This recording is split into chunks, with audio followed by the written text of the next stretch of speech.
script file permissions. Now, this is not just theoretical or concept or standard that I'm trying to explain it to you.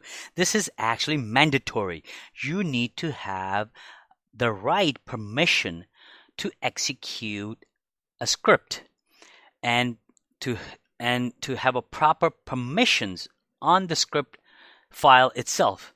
So all scripts to be executed should have a proper executable file permissions, and those are, for example, if you see here, it's read, write, and X is for executable, meaning the root, the person who created the script can execute it.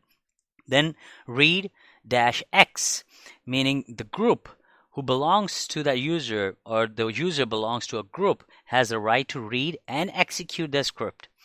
And the last one are the other people who do not belong to your group, or they are not you. They could also execute that script and read it. But of course, they cannot write it because you don't see that W and W in the middle of group and others. So every time you create a script, you need to assign the executable permission. Okay, so now you're probably thinking, hey, when I create a script, why can't it get assigned by default executable permission? Good question. But the problem is that whenever you create a script in Linux, or whenever you create a file, I should say, in Linux, by default, it does not assign executable permissions because it doesn't want you to make a mistake and execute something by mistake and corrupt your file system. That's why it doesn't give the executable permissions, so you have to assign them yourself. Okay, now I created a script. Now, how do you change the permissions?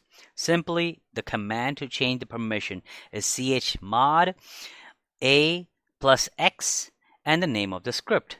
A stands for all, everybody should have executable permission of the script.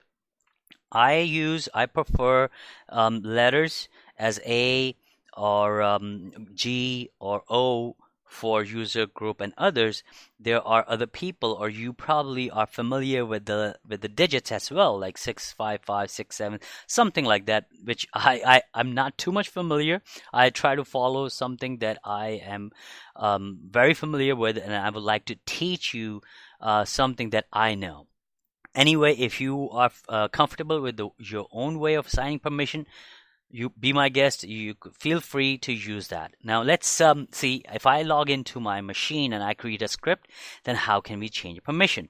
So let's see, where is my Linux machine? My Linux machine is right here, and I am in my /home/ifzol/script directory.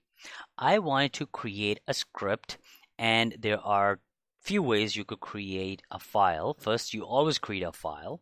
You could touch it, you could VI it, and you could echo it and output to a file. The different ways, whichever way you want to start creating a script. So first thing I will use, a very basic, is touch. And the name of the script, let's say script name is Apache script. Hit enter. Now, when I do ls-ltr, you'll notice the script that I had before, hello world, has the executable permission, right? This is the third bit you see right here. The new script that I created, which is Apache script, does not have the executable permission.